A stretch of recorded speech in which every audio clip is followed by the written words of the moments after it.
আসসালামু আলাইকুম 3A blog family. আশা করছি সবাই অনেক ভালো আছেন, আমরাও ভালো আছি আলহামদুলিল্লাহ। কথা বলছে আরাফার বাবা, কিন্তু আপনারা শুনতে পাচ্ছেন না। আসলে বাসায় আরহানের টিভির কার্টুনের সাউন্ড আর ফ্যানের সাউন্ড এত বেশি ছিল, আমি কিছুতেই আরাফার বাবার রিয়েলটা রাখতে পারছিলাম না। তো তাই আমি বলে দিচ্ছি উনি কি বলছেন। ওনাকে জিজ্ঞেস করা হচ্ছিল আজকে কি রান্না করব। উনি বলছিলেন শুটকি প্রথমে ভেজে নিবা, তারপর হামানদিস্তায় গুঁড়া করে নিবা, তারপর এটাকে রান্না করবা। রেসিপি বলছিলেন আর কি আমাকে। তো সবশেষে রেসিপি বলছেন, পাশাপাশি চা খেয়ে নিয়েছেন। এই যে শেষমেশ আমাকে কিছু খুচরো দিয়ে চলে যাচ্ছেন। আসলে আবরারকে আনা নেওয়া করতে গেলে খুচরা টাকাটা আমার খুবই প্রয়োজনীয় একটা জিনিস হয়ে পড়ে। ও এক একটা সময় দেখা গেছে রিক্সাওয়ালার কাছে থাকে না খুচরো, তো সেজন্য আর কি ওনার কাছ থেকে আগে ভাগে চেয়ে নেই। এখন যেটা আরহান ওর বাবাকে বাই বাই দিয়ে চলে আসবে, উনি কখনো লিফটের জন্য অপেক্ষা করেন তো করে না, দেখা গেছে যে একটু তাড়াহুড়ো করেই নেমে চলে যায়।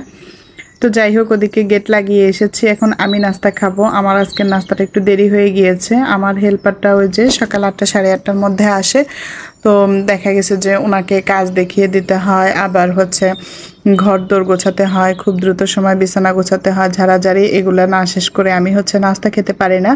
আর এমনিতেও 9টা সাড়ে 9টার মধ্যে নাস্তা খেলে আমার কাছে ঠিক মতো মনে হয়। আমি কখনোই 7:30 8টা বা সাড়ে 8টার মধ্যে নাস্তা খেতে পারি না, সর্বোচ্চ 9টার পর। তো আজকে আরাফার বাবা চলে গিয়েছেন, তো উনি বের হতে হতে প্রায় 9:30টার মতো বেজে গিয়েছেন। তারপর আমি নাস্তা করে নিচ্ছি। আর আজকে কেন জানি না আমার তরকারি দিয়ে রুটি খেতে মন চাচ্ছে। গতকালকের কচুমুখী তরকারি ছিল, তো ওটাকে সামনে এগিয়ে নিলাম। আর এই তো খাওয়া দাওয়া শেষ করে ফেললাম, এখন চা খাবো। চাটা তো চুলায় বসিয়ে এসেছি। এখানে আরাফার বাবা আম খেয়ে আমার জন্য এগুলো রেখেছেন, বলছিলেন তুমি আম খাও। ওই যে বাসায় আম আনা হয়েছে, তো আম, আনারস, কাঁঠাল, কলা যাই বলেন না কেন, আমি না নাস্তার সাথে খেতে পারি না। কারণ একই সময় সবজি, আম, তারপরে আবার চা, এগুলো একসাথে খেলে ফলের সাথে চা কেন জানি আমার একটু বিরক্ত লাগে। তো আমি রেখে দেই। যাই হোক, যেই ফলই হোক একটু মধ্য সকালের দিকে খাই, 11:30 থেকে 12টার মধ্যে খাই। তারপর গোসল করে আবরারকে নিয়ে আসি, এরপরে তো দুপুরের খাওয়া দাওয়া করি। তো এখানে চা নিয়ে বসেছি, আর সেই সাথে আরহানকে একটু খাইয়ে দিচ্ছিলাম। ওর ওটসটা খেতে বরাবরই একটু টাইম লাগে। ওটস কেন, সব খাবার খেতে ওকে টাইম দিয়ে খাওয়াতে হয়, বাচ্চা মানুষ আস্তে আস্তে খায়।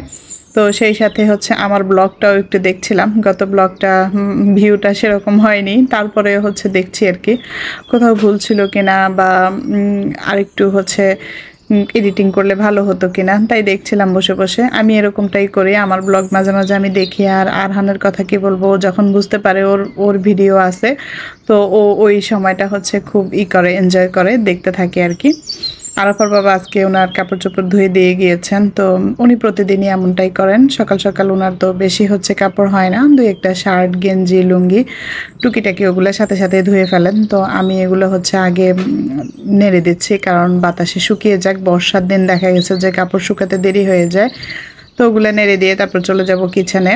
এই তো রান্না বান্না ওনার রেসিপিতে শুটকি করে খাওয়াচ্ছি আর কি। তো সবই করে খাওয়াই। আসলে মাঝে মাঝে কিছু নিউজ দেখলে না কেমন যে লাগে। ওই যে কয়েকদিন থেকে চোখে ভাসছিল, একটা মহিলা কিডনি দিয়েছে তার হাজব্যান্ডকে। এখন সেই হাজব্যান্ড আবার পরকীয়া করছে, তো এখন মহিলা কিডনি ফেরত চাচ্ছে। তো সেটাই ভাবছিলাম, কাজকর্ম করছি আর ঘরের মধ্যে ভাবছিলাম কিডনি কেন, আপনি যদি জীবনটাও দিয়ে দেন না, আসলে কোনো নাম নেই, কোনো দাম নেই। নারী পুরুষ সবার ক্ষেত্রেই কিন্তু এমনটা শুধু যে নারীর ক্ষেত্রে তা না, পুরুষদের ক্ষেত্রেও কিন্তু একটা পুরুষ সারা জীবন দিয়ে দিচ্ছে, সব দিয়ে দিচ্ছে নারীর জন্য, কিন্তু কোনো নাম নেই। শেষমেশ বলে যে কি আমাকে খাওয়াই নাই, আমাকে পড়াই নাই, এটা হয় নাই, সেটা হয় নাই। তো এই যে যখন কিডনিটা দিয়েছিলেন মহিলা, তখন কি ভেবেছিলেন ওনার হাজব্যান্ড পরে পরকীয়া করবেন? এইরকম আসলে এই পৃথিবীতে কোনো কিছুরই স্টেবল থাকে না, কারোর জন্যই না, এটা নারী পুরুষ সবার জন্যই। তো নিজের বুঝটা নিজেকে আগে করতে হয়। যে খারাপ সে তো খারাপই থাকবে, তার জন্য আপনি যত কিছুই করেন না কেন, তার ওই যে একটা কথা আছে না আমাদের দেশে, ধর্মের কল বাতাসে নড়ে, সেরকম আর কি। তো নিজের বুঝটা নিজেরই থাকা দরকার, সব নারী পুরুষেরই নিজের বুঝ নিজের কাছে থাকা দরকার। কিডনি দিয়ে এখন আবার সেই নারী কিডনিটা ফেরত চাচ্ছেন, এটা দেখেও খারাপ লাগছে আর কি। কিছু কিছু পুরুষ থাকে এমন যে নায়িকা ঐশ্বরিয়া যে জিনিস ঘর মুছে যে তাই সেও তার কাছে একই জিনিস। আবার এরকমটা দেখা যায় কিছু কিছু নারীর ক্ষেত্রেও, নারীর জন্য পুরুষ জীবন দিয়ে দিচ্ছে তাও হচ্ছে কোনো নাম নেই, তার কাছে অন্য পুরুষ ভালো লাগে। আমার খুব আফসোস হচ্ছিল, আহারে মেয়েটা যখন কিডনি দিয়েছিল তখন কি ভেবেছিল তার স্বামী তাকে রেখে আবার পরকীয়া করবে। তো এরকমটাই হয় আসলে জীবনে, এটাই বাস্তব। কোনো কিছুই হচ্ছে কারোর জন্য না স্টেবল না। নিজের বুঝ সবসময় হচ্ছে নিজের কাছে রাখা দরকার, নিজের কিছুটা হলেও হচ্ছে নিজের বুঝটা নিজের থাকা দরকার। কিডনি দিয়ে দিয়েছে, জীবন দিয়ে দিয়েছে, কিন্তু কোনো লাভ নাই, এইরকমটা আর কি। তো আফসোস করে আর কি করব, নিজের বুঝ আমার নিজেরও নাই। আমার আম্মা সবসময় আমাকে বলে নিজের বুঝ মতো হচ্ছে চলতে, নিজের বুঝটা নিজের কাছে রাখতে, কিন্তু নাই। এখন আরেকজনের জীবন দিয়ে আর কি বলবো। তরকারিটা হচ্ছে শুটকি দিয়ে ভালো করে কষিয়ে নিয়ে তারপর ভাবলাম যে এখানে হচ্ছে যেহেতু কাঁঠালের বিচি গোটা গোটা রেখেছি, কাটবো কিনা অনেকবার ভেবে নিয়েছি, কিন্তু কাটতে গিয়ে মনে হলো যে কাটলে আবার বিচিগুলো হচ্ছে ছোট ছোট ঝুড়ো ঝুড়ো হয়ে যায় নাকি। তারপর দেখলাম যে না, একটা শীষ দিয়ে কাজ হয়ে গিয়েছে, সেদ্ধ হয়ে গিয়েছে। আর এখানে মনে হচ্ছে ঝোলের পরিমাণটা বেশি। ওই যে ঝিঙ্গের কথা জিজ্ঞেস করেছিলাম, আরাফার বাবা বলছিলেন ঝিঙ্গে দিয়ে চিংড়ি মাছ দিয়ে করো, তো আবার ভাবলাম অল্প একটু ঝিঙ্গা এখানে হচ্ছে আবার আলাদা আলাদা করা, তার চেয়ে এক পাতিলেই করে ফেলি। তো যেটা পরে এটাকে আবার হচ্ছে পাতিলটাকে চেঞ্জ করেছি, তো সেই অংশটুকু আর হচ্ছে রাখা হলো না, কারণ আমি খুব দ্রুত আবার গোসল করে রেডি হয়ে গিয়েছি, আবরারকে আনতে যেতে হবে। তো আবরারকে আনতে গেলে যেটা করি প্রতিদিনই একটু হচ্ছে লেবুর শরবত নিয়ে যাই। এখানে বড় এক মগ বানানো হয়েছে, অর্ধেকটা আমি আর আরহান খেয়েছি, আর অর্ধেকটা আবরারের জন্য নিয়ে তারপর এখন দৌড় দেব। ও আসলে এতটা সময় হচ্ছে থাকে ঠিকমতো পানি খায় না, যেমন টিফিন টাইমে একটু করে পানি খায় কিন্তু পুরো বোতল পানি খায় না। তো তার জন্য আমি একটু লেবু শরবত নিয়ে যাই। আবার ওদিকে ভিতরে হচ্ছে 10 মিনিট হাঁটা পথ, তো হাঁটা পথটা হেঁটে একেবারেই হচ্ছে টায়ার্ড হয়ে যায়। আর আরহান কেন জানি আজকে যেতে চাচ্ছে আমার সাথে, বারবার এই প্রশ্ন করছিল আর কি। তো এই তো আমার তরকারিটার হচ্ছে ফাইনালি লুক। আরাফার বাবার এই যে ছেঁচা দেওয়া রেসিপি, আজকে আমার রেসিপিটার নাম আমি দিয়ে দিলাম আরাফার বাবার ছেঁচা দেওয়া রেসিপি। উনি আমাকে বলছিলেন যে শুটকি ছেঁচা দিবা, ওই যে গতকালকে যে তরকারিটা করেছিলাম শাক দিয়ে, ওটাতে একটু শুটকিটা নরম কম হয়েছিল, তো উনি বললো যে এই জন্য হচ্ছে ছেঁচা দিয়ে নিবা, তাহলে শুটকিটা নরম চরম হয়ে যাবে। আসলেই সত্যি এত মজা হয়েছে মাশাল্লাহ।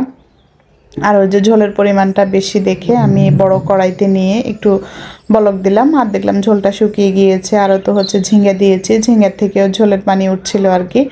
আর এই যে আমাদের আবরারের অবস্থা, আবরারকে কি দেবো, আবরার মাসাল্লাহ খায় ভালোই, কিন্তু সব সময় হচ্ছে শুকনা একদম, হচ্ছে দেখতে মনে হয় যে ও কিছুই খায়নি। ওর নানা নানু আমার উপর খুবই রাগ করে, মনে হয় যে ওকে কিচ্ছু খাওয়াই নাই। আসলে বাড়ন্ত বয়স তো, আর ওদের শরীরে এমনিও হচ্ছে কম আছে, কিছুটা হয়তো কম আছে, দেখবো দেখা যাক সামনে হয়তো ওকে হচ্ছে ডাক্তার দেখাবো। এমনি স্কুল থেকে যে রেগুলার ট্রিটমেন্ট ওরা বলে যে ঠিক আছে, সমস্যা নেই, ওর ওজনটা ঠিক আছে দেখতে এরকম মনে হলেও। আর এই যে কাঁঠালের বিচি একদম ভর্তা ভর্তা করে মেখে মেখে হচ্ছে লেবুর রসা দিয়ে খাচ্ছি। খাওয়ার ভিডিওগুলো দেখি ওই যে আমাদের বাংলাদেশি ব্লগার রেহানা রাখি, তারপর অন্যান্য ব্লগাররা দেখায়, কিন্তু আমি তো ওভাবে হচ্ছে দেখাতে পারি না। তাও আমি আজকে চেটে পুটে খাচ্ছি, সেটা দেখাচ্ছি আর কি। মাশাল্লাহ এত মজা হয়েছে, এখনও মানে ভয়েস ওভার করতে এসে আমার মুখে পানি চলে এসেছে। তরকারিটা এত মজার ছিল, আজকে একটা তরকারি দিয়ে হয়ে গিয়েছে, আর বাচ্চাদের জন্য ওই যে চিকেন ছিল ওটা। তো আরাফার বাবা বললেন যে মাশাল্লাহ অনেক মজা হয়েছে, একটা তরকারিতে তোমার হয়ে গিয়েছে। আর এখানে যেটা দেখাচ্ছিলাম আম, আমি ঝুড়ি টানতে টানতে নিয়ে এসেছি আম, ওই যে বললাম না সব আম একবারে পাকতেছে, এখন হচ্ছে খাওয়া যাচ্ছে না আর কি। তো আরাফার বাবা বলছিলেন নর্মালি রেখে দাও, তাহলে আস্তে আস্তে খাওয়া যাবে। আর কিছু হচ্ছে ভালো দেখে ডিপেও রাখবো। তো আজকের মতো এখানে যা যা আছে নরম টিপি টিপি দেখছিলাম আর কি। এখানে আমাদেরকে ভেজাল দিয়েছে, কিছু আম বড় কিছু আম ছোট পড়েছে। তো বড় সাইজ ছোট সাইজ একই, মিষ্টিটা ঠিকই আছে, আম্রপালির যে মিষ্টি সেটাই পাওয়া যায়। তো এই যে ফ্রিজে হচ্ছে একটা ক্যালেন্ডার বিছিয়ে তারপর হচ্ছে একটা একটা করে দিয়ে দিয়েছিলাম। তো আজকের মতো এইটুকুই, আমি বিদায় নিয়ে নিয়েছি। সবাই ভালো থাকবেন, সুস্থ থাকবেন, আল্লাহ হাফেজ।